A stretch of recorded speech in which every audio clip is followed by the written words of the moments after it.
WSKID Radio. Musical Talk, the UK independent musical theatre podcast.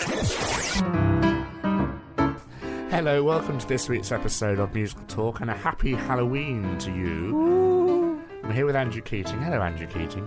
Hello, Nicholas Hutson. You're Nicholas right. Charles Elliott Hutson, to use your full name. Thank you very much. On the 23rd day of the month of October, in the early of a decade not too long before our own, Warner Brothers released a Blu-ray of Little Shop of Horrors, didn't they? They actually released it on the 9th of October. Yes, but we're discussing... This episode is being released, funnily enough, on the 23rd of October. It's a week to Halloween. So, Andrew, tell us a bit about Little Shop of Horrors. We're going to be talking to Alan Menken later, but you tell us your thoughts. We watched the... What's special about this Blu-ray Well, release? this Blu-ray release, it's the director's cut, so it has the restored It's got ending. his arm on it. No, Frank Oz's blood is Frankenstein. nowhere to be found. No, it's got the alternate ending, and the alternate ending is, of course, the stage ending, the sad ending. And it's almost been this kind of holy grail of cinema, hasn't it? Kind of to find this... 'cause bits of it do exist, don't they? Well, yeah, I mean, fittingly as it's a cult show, the original ending has been out there on YouTube. There's a very bad black and white work print copy that I think came from a limited edition DVD release that pulled. It got pulled, I think. Supposedly David Geffen saw it and thought, I'm not sure quite how this has got out, and it looks really bad. And what they've done is they've basically gone back and finished it off. Because Very well, I must say. incredibly well. So it's going to be beautiful, full colour. It's rescored as much as they can. Widescreen, sound effects added in. That was really interesting because there's a feature where Frank Oz says there was no sound in these clips at all. So for this new version, they went and added sounds. It really feels like a labour of love, doesn't it? It's been very good. It was very odd, we said, didn't we, watching it, to see something that you know very well, but not as you remember it. Suddenly it switches and you think, right, I've seen this film 25,000 times, and now I haven't seen this. What the heck is going on? Interestingly, I think Frank Oz says in some of the promotional material that comes with the disc, unlike on stage where the actors can come out and give a bow at the end and you know, wink, wink, they're not really dead, they're all okay. With a film, it's completely different. You grow to love these characters, you like these characters, and there's no film equivalent of a theatrical bow at the end to say it's all okay. And that was the issue, I think, when they tested that ending, which is everybody dies, Audrey 2 takes over the world. Or America. True, actually. This ends with a giant Audrey 2 attacking the Statue of Liberty, amongst various other things. And it's great. It's clearly a very affectionate tribute to B-movies, a nod to the fact that the original Little Shop film was a very kind of low-budget... musical. No, the original kind of Roger Corman the version. original 1960 and that film. wasn't even a B film. That's kind of F. That's kind of so much lower down. So it's a nice kind of affectionate nod. But lots of nods to Godzilla in this kind of sequence as well. Oh yeah, it plays with the idea of monster Worlds movies, doesn't it? Yeah, the monster the alien invasion taking over the city. And the wonderful "the end?" question mark. The at end the question end of the film. mark. And also the brilliant... Like Flash Gordon. Yes. Taking on the idea from the stage musical, if you're watching it in a cinema, they actually have it look like Audrey 2 breaks through the cinema screen. That's right, yes, and a very final shot, yeah. When you watched that, you were imagining everything in 3D, weren't you? You actually wanted it to pop out. Yes. I'm afraid it didn't, Nick. No, it didn't. You can imagine. It's lovely to be able to talk to wonderful people on Musical Talk, and joining us again is our good friend Alan Menken. Hi Alan, how are you? I'm very good, Nick. How are you? We're very well, thank you. Now it's Halloween, things are getting a bit creepy, and what better time to celebrate the release of the Blu-ray of, your first ever hit, Little Shop of Horrors. You must be very excited to see it in its renewed glory. I am. It's really exciting, and it's finally, after all these years, we get to see the original film ending. We watched it, Andrew and I, earlier, and it was like a sort of... surreal, it was. Watching something you know, but you don't know it in this form. It's very strange. Sure. Well, you know it, obviously, the ending from the show. Yeah. The show ending, the original show ending in movie form is different than, of course, the show ending in show form. it's the same story, but of course Frank Oz really plays out the horror film parody by really, playing out Audrey 2 taking over the world, and has a blast with that. And that's of course where the film kind of charts its own territory. And it took a year to film, I think, didn't it? It was a long process to put that all together. I don't know about, you'd have to ask Frank that question. At the time I was really, other than writing, new songs and, trying to get new songs into the movie and rewriting the ones that were there, I really didn't have a lot of involvement with the Little Shop movie, frankly. Except, I actually saw this original ending at a preview, and before it was quickly ditched in favor of the happy ending. Did you have any experience working with Bob Gaudio on the soundtrack? No, really no. I didn't get to work with Bob, but we met before the movie happened and talked about, Little Shop, and talked about the style of the score and the work, and he couldn't have been nicer and more inclusive. But at that time, I really wasn't working in film. I was purely working on the stage. At the time of the Little Shop movie, I was working with Tom Eyen on a show called Kicks.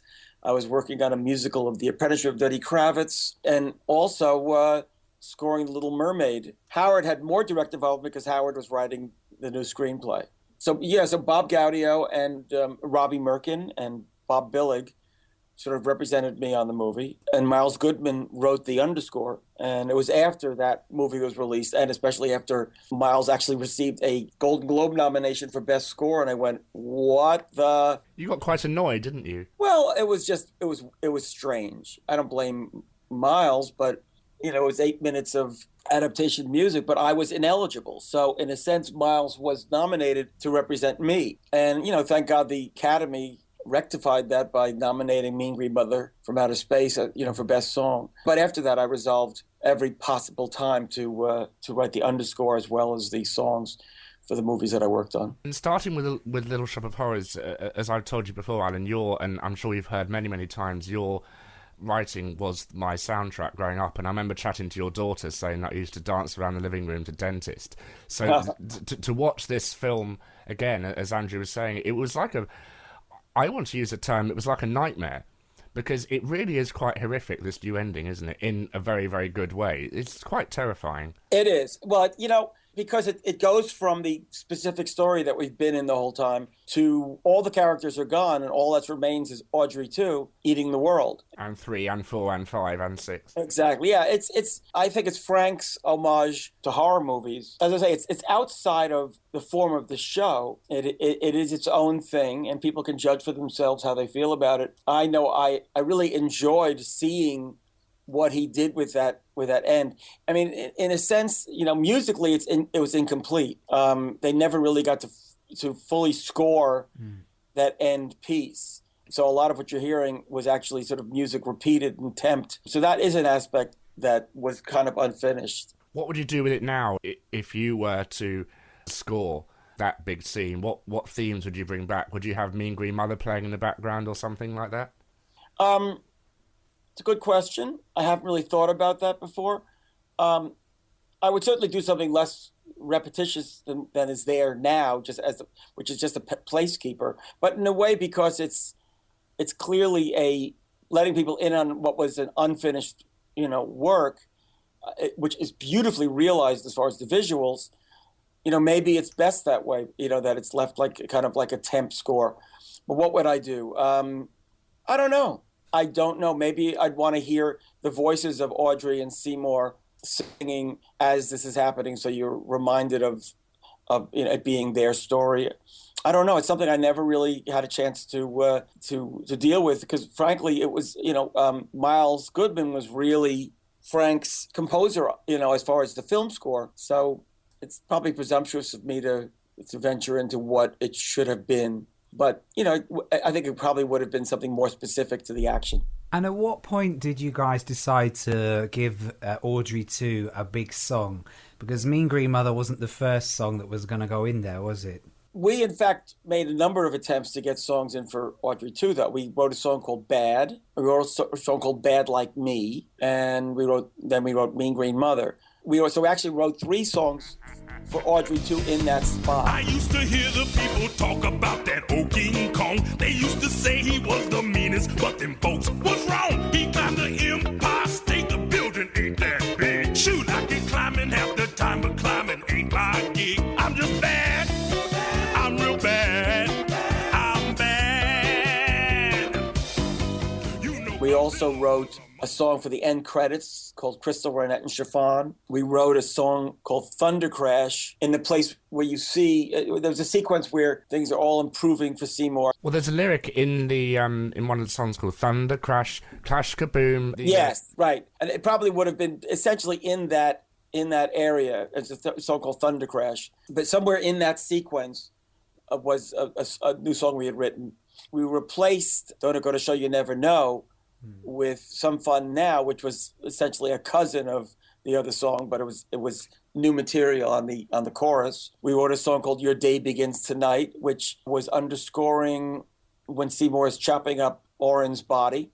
Well, one song we were trying to figure out was from the Broadway cast recording where the extra demos and things went on. Whereabouts the Worse He Treats Me would have gone in. Well, that's a good question. That was way, way, way back in our process.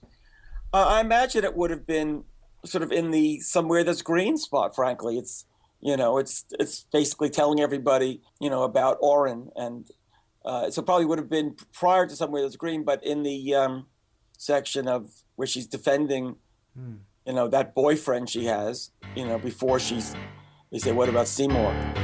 The worse he treats me, more he loves me. It sounds unusual, I know, but when he hurts me, that's how he tells me that he would never let me go. And I like that lyrically it's so close to something like he hit me and it felt like a kiss. Exactly. Completely in tone, but kind of just kind of ramping it up a little bit more. Yeah, it's really a pastiche of that. And we also had the song A Little Dental Music, which really was meant to take place in Oren's office before Seymour's called in. He's waiting in the waiting room, and the urchins are there kind of singing their version of the music that you hear in a dental office before you're called in to have your teeth drilled. A little dental music, strings are strumming, flutes are trilling, numbing minds and calming nerves while steps away. The beast is drilling, music in the lobby helps the patients to ignore the fact that writhing agony waits right behind the door.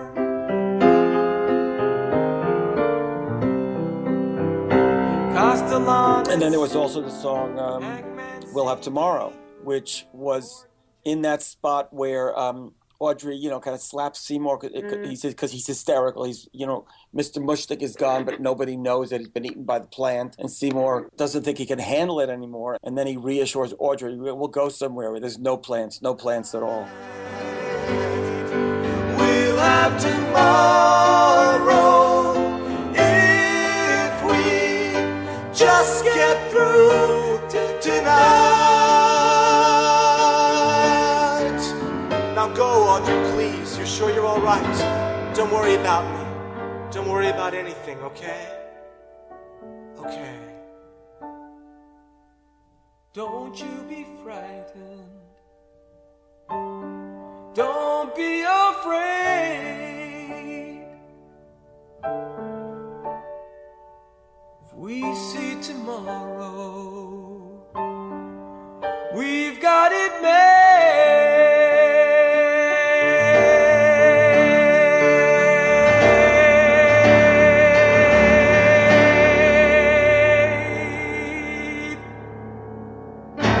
That also makes a cameo in Don't Feed Your Plants, doesn't it? Yeah, it's at the very end.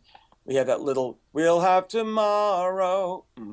Don't feed the plants. And it's just a little wink at that moment, which was a beautiful moment. It was a very effective moment in the show, in rehearsal, but it was just one ballad too many in Act Two, and we cut it. The Blu-ray's come out. Do you own a copy, or are you kind of done with it now, or do you think... Oh, no. Well, I have a copy. As far as, am I done with Little Shop of Horrors? Might I utter the words a remake? Well, there's a remake in development. They're going to come back to me with material when it's ready for me to weigh in. Right now, I'm giving them the space they need to do the work they need to do. Mark Platt is producing it, and there's a new book being worked on by Roberto Aguirre Sosa, and I really look forward to seeing what he comes up with. I hope it'll be in Howard's tone, because I think if Howard was still with us, he'd be incredibly proud of the DVD, because it must have been really hard for him to be told the audience don't like this. Yeah, I'm ambivalent. Yeah, I understand how you want it to remain true to Howard's tone, and at the same time, somebody who has done adaptation all his life.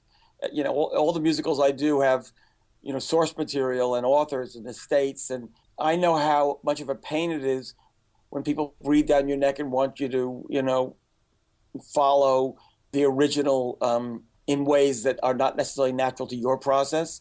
So I really want to give him, I know that he loves what Howard and I did, and just see what he comes back with and have an open mind about it.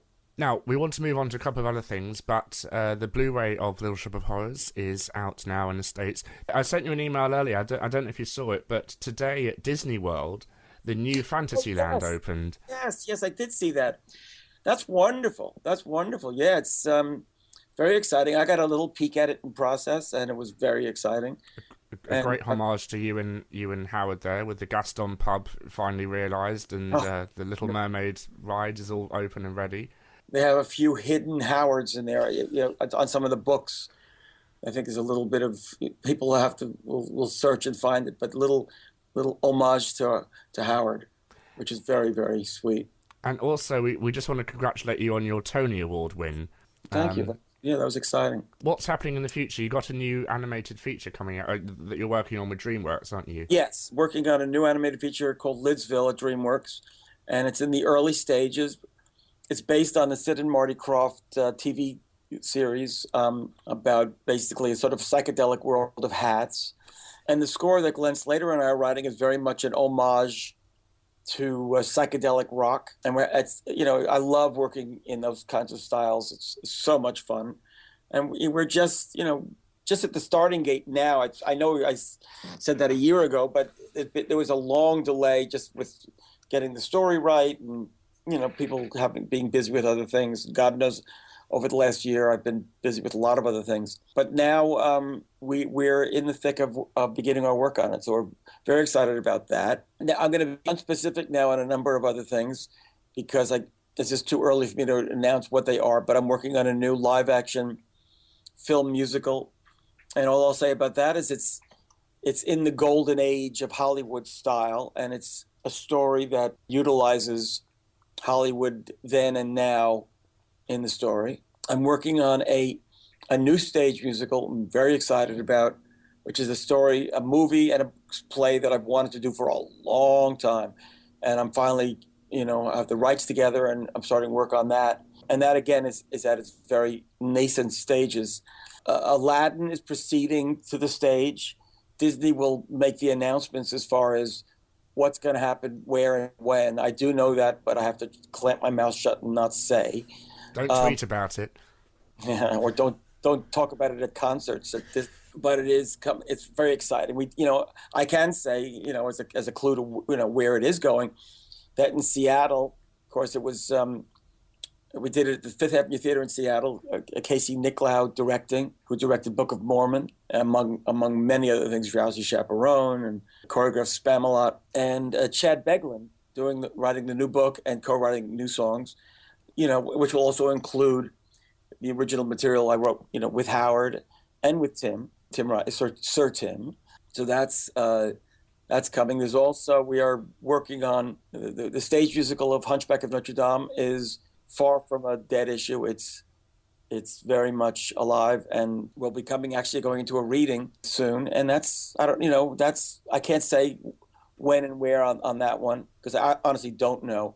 but it's just so exciting to be working with Steven Schwartz again. How on earth do you do all this, Alan? Are there lots of little Audrey 2s and like Alan's just sort of, you know, are there 12 of you sort of splurting off your arms? No, the truth is, Nick, that it's not that difficult to do all this. If one sits around and just tries to write 1 or 2 musicals, at a time, you're going to spend a lot of downtime just twiddling your thumbs doing nothing. So instead, I'd rather risk having too much on my plate and having to push something aside than just kind of sitting with nothing to do. It's something I've done my whole life, and it's You're a workaholic, I think. I don't think I'm a workaholic, to be honest. Those of us who love what we do just want to, keep doing it, and it's enjoyable and it's fun, and it's something I know how to do. I guess whenever somebody else has a skill that one doesn't have, you look at it and go, oh my God, how do they do that? But I don't know how somebody catches a football, and gets tackled. So, and they don't know how I write a musical, but it's something I love doing. And finally, we have to ask you about the rumoured London production of Newsies. Are you allowed to say anything at all? Actually, I don't know anything about it. What I can tell you is I was just in Moscow for the opening of Little Mermaid in Moscow, which was fabulous. It was so good. We were all very excited. And we're still rewriting Mermaid, making little tweaks. It's going to be opening again. It's opening in Europe. I know there's another opening there. And you should do it in Denmark in honor of Hans Christian Andersen. We should. It is playing in Netherlands. Yeah. And Sister Act has opened in Paris, and that was also fabulous.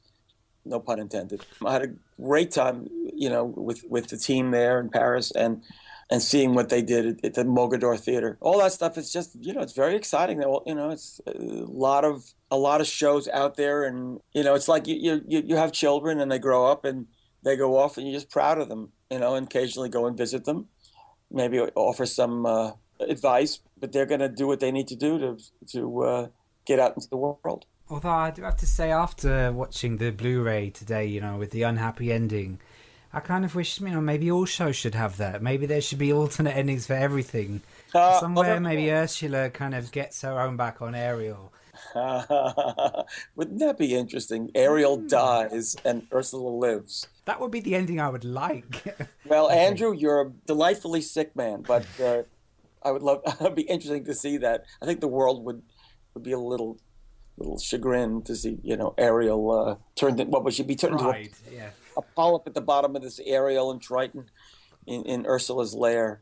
Well, the Disney store have the villain plush toys now, so. Oh yeah, I know. Maybe Halloween is the kind of time to bring out all the Disney villains and celebrate them. Well, Ursula's great. As villains go, Ursula is probably the most delicious. Ursula and oh my God. Well, I mean, Gaston is a pretty entertaining villain, I have to say. Look at the villain in Tangled. I mean, that was a twisted villain. I mean, that's very realistic mother. Yeah, Ursula's kind of delightful. Ursula is kind of like an Audrey too in her own way. Yeah, the tentacles and just being just like sort of delightfully wicked, but in a way that is she sort of celebrates her wickedness. I have to mention one of the best performances I've ever seen you give was with Paul O'Grady here in England, where he burst into Poor Unfortunate Souls live on television. He was fun. Yeah, we had a good time. But Alan, thank you very much for chatting to us, and good luck with your myriad of projects coming up in the future, and I'm sure we'll have you on again sometime to discuss them. Thank you, Nick, and nice to meet you, Andrew. All right. Thank you. Thank you very much. Take care, guys. Going back to what I said to Alan, it is terrifying, isn't it? It is quite scary, isn't it? Yeah. It does warn you on the. It does warn you. I have to say, it's a really nice set, isn't it? It comes it's like a little book. This comes in a book. It's not a very well written book, you were saying, Andrew. There are a couple of you get little trivia facts off Wikipedia. Yeah, it's more a nice booklet to look at, isn't it? Yeah, it's a coffee table booklet thing. It's a coffee table with lots of lovely glossy pictures, and then like a little kind of insert, like a little flyer from Frank Oz, which we enjoyed looking at. A personal message. Dear film fan. Dear movie fan. It says. You were saying before we started that it kind of in the original film release had speaking of photos and books and things, it had a bit of a cult following, didn't it? Well, yes, yeah. I mean, you could get trading cards. There was the Marvel comic tie-in edition. I don't know if that included the song lyrics though. All sorts of things, and then kind of as with the internet, I've seen things like fan versions of the soundtrack that have got the underscoring kind of mixed in with the official soundtrack. All sorts of bits and pieces. People love it, don't they? I mean, it's the whole thing. The fact that people... There's obviously still a demand for this film, for Warner Brothers to go back and spend what must have been, a large amount of time and money to do this. There's a market for it, clearly. Well, the film originally only made $30 million or something, and it cost about $25 million, because I think it was a huge set. Well, it was filmed at Pinewood Studios, the biggest studios in the world at the time, to do that, literally huge. And every time I watch the film, even watching the new ending tonight, it is a triumph of filmmaking from Frank Oz and the whole the models team and things. Especially nice to have the models redone in this new version, but also just the plant. It's a mammoth work of genius to have, because you were saying if it was CGI, it wouldn't look like that at all. It wouldn't look like a real plant. Well, it wouldn't be real. It's real. Yeah, it's there. We are seeing the real it's plant. There. It's not a digital effect. That's a real, in inverted commas, plant. And you wouldn't get that with CGI. It wouldn't quite be the same. I think part of the effect is that it's really there. It's interacting with the actors. I mean, I know we'd read as well, hadn't they, that they shot some of the plant footage in they kind of changed the speed, didn't they, so that when they kind of ran it up to normal speed, the movement looked more fluid and more realistic. But it's still really impressive, particularly on the kind of seeing it so clearly as well on the Blu-ray. To see this that is a model 26-year-old film we're talking about, and it didn't look it, did it? No, it didn't look it. The film is in the kind of public memory now because it's been parodied twice, to my knowledge, in Family Guy. That's quite a sinister parody. Yeah, but they have Dadu. Like a paedophile version. they have Dadu. Somewhere That's Green. In one, but the Somewhere That's Green parody, I put this link on Twitter a couple of weeks ago. It is shot for shot. All the sets are drawn exactly, so it proves that this is a kind of... Nick, they did that with Psycho. That doesn't mean it was good. It just means it was carefully done. Yeah, but it was done, in a kind of... It was a lot of effort gone into that scene. It was. Again, there was a lot of love gone in that, but it was just so sinister and weird. That's what's so funny about it. Alan mentioned the remake, which is in the works. What are your thoughts on this? I think, as with a lot of these things, there's positive and negative. I mean, there'll be a lot of people, because it's a 26-year-old film, an older stage show, and there's not been... there was a recent-ish stage version, wasn't there, within Sheridan Smith? Yeah, in London, and the big one on Broadway. Did it tour? Yes, it did, because I remember seeing adverts for it at the Wimbledon Theatre and Richmond Theatre and stuff like that. A little bit of a travel. Yeah. So, I don't know. I mean, I don't know how much... I think for a younger audience, that's where remakes are important. It'll depend on casting, I think, because the movie, the 86 movie, is very Saturday Night Live, and it's all the kind of John Candy film, the John Hughes, Chris Columbus era kind of films, and it's great casting. It really is a tour de force of 80s comic heroes, plus Ellen Green from the show.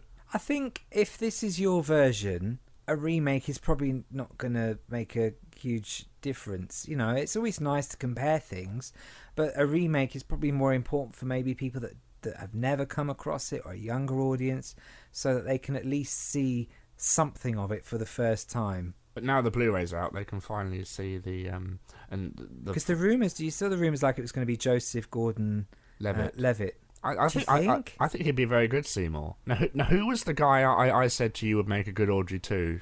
Was it Eddie Murphy or someone else? I think you said Eddie Murphy for Audrey 2. Yeah. Did we decide on Britney Spears for Audrey? For Audrey. Audrey 1. She's already got that kind of, hey y'all, southern drawl. It's really hard for, even when Kerry Butler did the 2005 Broadway recording, you just think, she's not Ellen Green. No one will ever be able to play that part. You have to get over that, though, I think. Yeah. You have to get over it. And it's an absolutely foolproof show. It doesn't matter whether it's got $1 million thrown at it or you're doing it on a shoestring. The show always works. I've seen really dreadful amateur versions. I saw one version where they played Mushnik like a kind of Nazi guard. That's ironic because I think he's a Jewish character. Yeah, it was very odd, and it doesn't matter. Where was that? I would prefer not to say. We shall not name Was it names. in your dreams? Was it? No, it was a real version. And it doesn't matter. It doesn't matter. The piece is just so sweet and so charming. The song's so lovely. The character's so, you fall in love with the character. Everything works. And then they die. And then they die. And then you go home sad. But, they can, as I said, you can come out and they bow and they clap and you have a good time. Good. So it doesn't matter. It always works. You can't. I've never seen a production just thought, oh, it's really boring. Oh, never. I heard through a friend that does amateur dramatics, and I have no idea if it's true. There is kind of a number of Audrey 2s that tour the country. Yeah, you can actually hire. There are certain volumes of set you can hire depending upon your space. How exciting! So you can go on the website and you can look up Little Shop of Horrors set, and you can get the plant with it, and it's just the whole thing just arrives like an IKEA flat pack, and you just build it. You pop it together yourself. Yeah. And then you're somewhere that's green. Marvellous. But before we end... Nick, as Christmas is coming up, can we get one I'm not going to buy you a Little Shop of Horrors set. Oh, Nick. The Musical Talk production company will not be staging Little Shop of Horrors. I do want to end on the kind of cult status. There's a spin-off, isn't there, Andrew, of Little Shop of Horrors? There was a cartoon. Is this just for you so you can talk about the damn cartoon? Yeah, which I grew up... Was there a cartoon, Nick? There was. Why'd you have to bring up the cartoon, Nick? Because it's an interesting... Why always the cartoon? Because it's an interesting spin-off. Why? Yeah, but it's not interesting because nobody's seen it. I saw it when I was growing up. It was on Sunday mornings at 9. Well, I think you're the only one. Well, if I am the only one, I highly doubt it because it's all on YouTube, of course. So if you're a fan of Little Shop of Horrors and they're not familiar... No, hang on. So what? It was just about the plant, or it was about Seymour and Audrey? It was about a young teenage Seymour and Audrey, and the plant was a kind of a cool dude, like he sort of is in the film. There's no violence, there's no horror. It's just using the characters in a kind of spin-off scenario. I'll show you some of it once we finish, Andrew. Thank you, Nick. That's very kind, but I may stick decline. Needles. You may stick needles in your eyes instead. Does he have kind of cartoon domestic abuse? No. The dentist isn't in it because he's dead at this point, isn't he? Okay. But I think not Oren. I think Mushnick is in it. I'm presuming it didn't do particularly well then. Don't know. I presume you're looking it up now and being useful. Is it on DVD? No, it's on YouTube. So that means it probably didn't do very well. Yeah, so do check that out if you're curious. It's just called Little Shop. It's very, very, very dreadful. Now, as we said, Halloween is just around the corner, and one of the most famous horror musicals of all time, not Rocky Horror Show, sadly, Andrew, is The Phantom of the Opera, which is touring the country. And I spoke to our presenter and good friend Andrew Corcoran, who is currently in the orchestra for that production, about that new production of The Phantom of the Opera. Hello, Andrew Corcoran, how are you? I'm very well, Nick Hutson. How are you doing? Very well, thank you. Was talking about Little Shop of Horrors, now we're going to talk another horror musical-ish, Phantom of the Opera. Now, you're not playing the keyboards in the London production.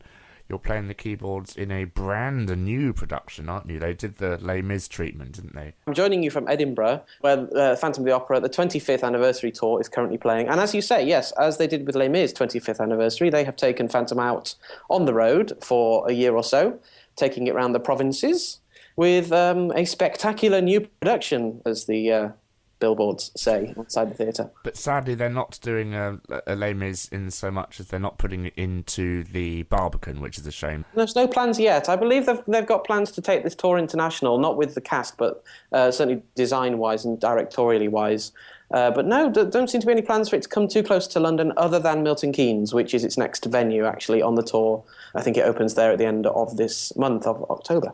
Now, you're just depping for someone at the moment, aren't you? Yes, I'm just helping out for a few weeks on the show, so it worked out quite nicely that you wanted to talk about it, and I happen to be here and have indeed seen it, as well as been playing on it. How is it different? Can we give things away, or can we say, is it hugely different? Would I enjoy it for its visualness? Because I find the original production quite retro in a way, I think, is a way of saying it. Well, I mean, it was created back in the mid 25 years ago. There you are. Harold Prince, directing, and I would guess had the overall design, obviously, in Gillian Lynn with the look of how the show felt choreographically as well. And basically, all of that is copyrighted. In the same way with Les Miserables, they wanted to kind of show an updating of what you could do now with the technology that is available if you were to put on Phantom now. So just going back to Les Miserables, it's all projected. Well, on Les Miserables, they put projections in and they took out the revolve and added other techniques that are in now. And similarly with this show, they've gone with an entirely new design of the show. Paul Brown has done scenic design for the show, whether it's his team who basically have installed a rotating drum, I'd say, onto the stage. If you imagine sort of 1/3 of a drum, the height of the stage that rotates. So basically, when it's facing one way, it can appear to be, a full drum, I suppose. And when it's at the back of the stage, it sort of has this curved backdrop, which, for example, has the safety curtain written in French or something on the back of it. So it gives the idea of being backstage. And then within that, there's also 2 towers either side. And Macintosh loves his towers. Yes. But there's obviously are the opera boxes. And again, they can be swiveled around to form backstage areas as well. And I must say, it's a very clever scenery design. And there are some places where you don't know where the next scene has emerged from, because the drum rotates and suddenly you are faced with the manager's office or with Christine Daae's dressing room, and then it's very clever. Is it a bit like the set in Sister Act? Well, not as complicated, obviously, and I've not seen Sister Act on tour to know how they're touring it, but I saw it at the Palladium. But I think basically it's not a revolving stage. It literally is just this outer drum area rotates around. So while it's around the front and covering the stage, they're able to, say, change the back of the stage into the Phantom's lair while they do something in the front, and similar. How do they install the set into this theatre when it moves? I mean, do they have to dig up the stage, or? Well, I can only talk again from just sort of picking out things I have. I've not sat down and had the conversation with people. It appears as though they build their own stage on top of the stage, which a lot of productions do when they go in. But this stage it looks like it's a good 2 or 3 feet higher than the original stage. It does raise up quite a bit. And I guess under that, they are able to affix certain counterweights and also a lot of the pyrotechnics, flames leaping from the underside of the stage can be housed within that rather than burning up the stage like unfortunately the Phantom Tour did in Leeds the other month. But yes, that was a fun fire evacuation we had halfway through the show. It's our friend Paul Keeves' birthday today, so happy birthday to him on the day we're recording this. And I believe he's had a little bit of... he's flung some magic dust over this production, because obviously they can't use the original copywritten effects, can they? And again, they want to try different effects. So again, maybe best to allow his magic to happen in front of your eyes rather than me spoiling it. But yes, indeed, they have... the way that the Phantom's story ends at the end. Or does it? Done in a different way, which is a good enough trick to sometimes merit a round of applause from the audience. And, there's also... there's a bit at the start during the auction scene where there is a mannequin on stage, or, one of those sort of... models that don't have a head but is dressed in the costume of the opera. And I think while you're distracted by the chandelier and all the noise of the overture, the mannequin suddenly becomes a real live opera woman dressed in the same costume, which is done very nicely as well. And I think that's all Paul Keeves' work. And it all works together very nicely. The set, his illusions, the sound, the costumes, the lighting. Creatively, those sides of things all come together really quite nicely in this production, I must say. Now, the issue with the London show has always been that the chandelier falls at about the speed of molasses. Is there anything different in this production with the famous bit? Very different, actually. For one thing, the chandelier does not begin on the stage. It starts its life suspended perhaps 10 or 20 feet above the stalls, covered in lot 666 cloth. And again, once the overture starts, that cloth manages to magically disappear and reveal into thin air. The cloth disappears into thin air, revealing the chandelier. And then the chandelier rises up to the ceiling, ready for its big finale at the end of Act 1. And no, they have a different way of doing the ending, whereby by bringing down the chandelier, the there is a lot of lighting effects and what appears to be glass falling on the entire auditorium and sometimes in the pit. But it's not dangerous, of course, and it's not glass that's falling. Glass. It's not even sugar glass, actually. It's a sort of plastic, I believe, that they're using. But so as the plastic's falling down, I mean, the chandelier itself doesn't fall down, but the entire stage is collapsing during the finale of Act 1. So it's a very spectacular finish to the show. And it does catch the audience unawares because I guess maybe half of them are expecting the chandelier to plummet to the stage and not quite expecting what's actually going to happen on stage. And you get this sort of moment of shock from the audience, and then maybe sort of 5 seconds later they start applauding when they realise the house lights are coming up for ice creams. It sounds absolutely phenomenal, and I presume the audience reaction matches that. Is it still the huge hit that this show has always been? I mean, it's astronomical how phenomenal this show has been. Well, I mean, I can only speak again from seeing it in Edinburgh, but the Scottish audiences are really lapping it up. And it's a 3,000-seater venue, the Playhouse, and from my vantage point, it's been very busy every night, if not full, certainly at the weekends. And they've been on their feet at the end of every show, really enjoying it. I would say, having watched it myself, I went out and watched it in Leeds. I think the direction has suffered slightly in the fact that how Prince originally directed, he got certain elements of it so spot on, and they weren't able to, obviously within reason, the score is set out in such a way you have to do certain things a certain way, but to avoid being too similar to Howard Prince's direction, they've had to go in different ways. I wouldn't say different directions, but that's using the D word too many times. But they haven't quite hit it every single time for me. There's been elements I've gone, I'm not sure about that. A mixing, for example, of over melodramatic moments with really serious things, and you go, well, hang on, are you going to ham this up, or are you going to try and play it seriously? And I'm not sure if going from one extreme to the other always works all the time. I found, for example, All I Ask of You really hammy when I watched it from out front. Proper sort of, they might as well have had the backs of their palms on their foreheads, running, to the front of the stage and then swooping back into their arms while they sing it. There are some interesting ideas that they have put in that counteract with that. As we're recording now, we've just got a few more days in Edinburgh. We'll be opening in Milton Keynes this week. It'll be in Milton Keynes for 5 weeks or so. Lovely. So around the south, and near enough to Milton Keynes, it might be worth a little jaunt. You certainly sold it to me on the visual elements. I just wish the audio elements were different, but never mind. They're touring with 14 players, which is smaller than London, and they have omitted all the brass apart from the French horn and all the percussion. They've taken a large string section out with them and woodwinds, and 3 keyboards with the show. Actually, to be fair to the sound design, it isn't that noticeable that you are not hearing live brass and percussion from out front. Apart from the fact you don't get that oomph from the pit that you would get if you had a bass drum, clash cymbals, and 2 trumpets down there. It sounds a bit like they've been stuck in another room, which is a slight shame. But that's touring at the end of the day. You can't really tour these days with a 25-piece orchestra, unfortunately, and pay the ticket prices as they are now. The ticket prices would have to go up. It's a good Halloween show to go and see because it certainly sounds like they've upped the visual horror of it, if I use the term loosely. We're talking to Alan Menken about Little Shop of Horrors. You've ordered your Blu-ray, haven't you, Andrew? I certainly have. I was very excited to find out that they had decided to release this alternate director's cut of Little Shop of Horrors. And you've seen it, haven't you? I have not seen it yet. Yes, we talk about it. It's very, very, very bizarre.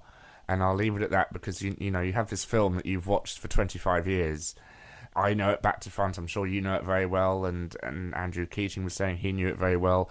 Suddenly, for it to go down this completely different road that we've never seen before, it's really bizarre. So it's a very exciting viewing experience. And it looks wonderful on the Blu-ray. So I think you're in for a real treat. But Andrew Corcoran, thank you very much. And good luck with the rest of Phantom. And we look forward to having you on again soon. Pleasure, Nick. Speak to you soon. Lovely. Well, Andrew, do you have any plans for Halloween? You're going to a horror film fest, aren't you? Or has that been Fright Fest? Yes, there will be no musicals. No. At Fright Fest. Lots of campness, I hope. I'm not even sure about that. Oh dear. There'll be lots of popcorn, certainly. Good. This has been a production of Musical Talk, copyright 2012. Thank you to Alan Menken for coming on the show discussing the Little Shop of Horrors Blu-ray. which if you're lucky enough to be in America, you can get now, but I'm sure you can get your hands on a copy in this country, as it is region-free, isn't it, Andrew? It certainly is. We watched it. It works. Get it. Enjoy it. Thank you very much, Andrew. Thank you very much, Nick. Happy Halloween, and we'll see you next week. Bye.